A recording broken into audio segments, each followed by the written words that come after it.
এই জীবন মরণের লটারি খেলায় কেউ হারবে কেউ জিতবে, এটাই বিধির পরিহাস। কখনো সিপিএম ছিল 34 বছর, তারপরে এসেছিল দিদি, আজকে দিদির পরে আসবে যেটা বিজেপির দিল্লি ঠিক করে দেবে। নাম করছে না কারো এখন, কিন্তু প্রশ্ন হচ্ছে যে আপনার কি চেঞ্জ হয়েছে? শুধুমাত্র আপনার যে সন্তান তার হাতে পতাকা চেঞ্জ হয়েছে। আগে ছিল টিএমসি, এখন হয়েছে বিজেপি।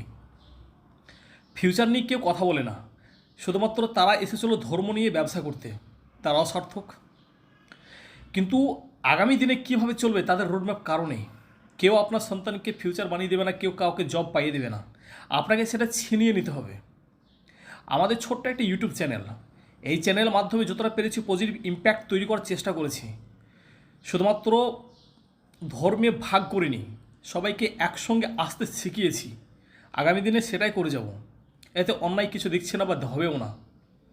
কিন্তু প্রশ্ন হচ্ছে এখানে যে যাকে জিতিয়েছেন সে কি আপনাকে চিনে? আগে কি কখনো দেখেছেন তাকে? কখনো হাতে কি হ্যান্ডশেক করেছেন? কোনোটাই আপনি করেননি, করবেও না। 5টা বছর আপনি নিশ্চিত থাকুন, আগামী 2বার উনি আপনার সামনে আসবে। একটা লোকসভার ভোটের সময় আসবে, আর ঠিক আরেকবার বিধানসভা। ও হ্যাঁ, যদি আপনি পৌরসভাতে থাকেন তাহলে পৌরসভার সময় উনি আরেকবার আসবেন, মানে 3বার আপনি দেখা পাবেন। বলুন না আল্লাহু আকবার, বলুন না জয় শ্রীরাম।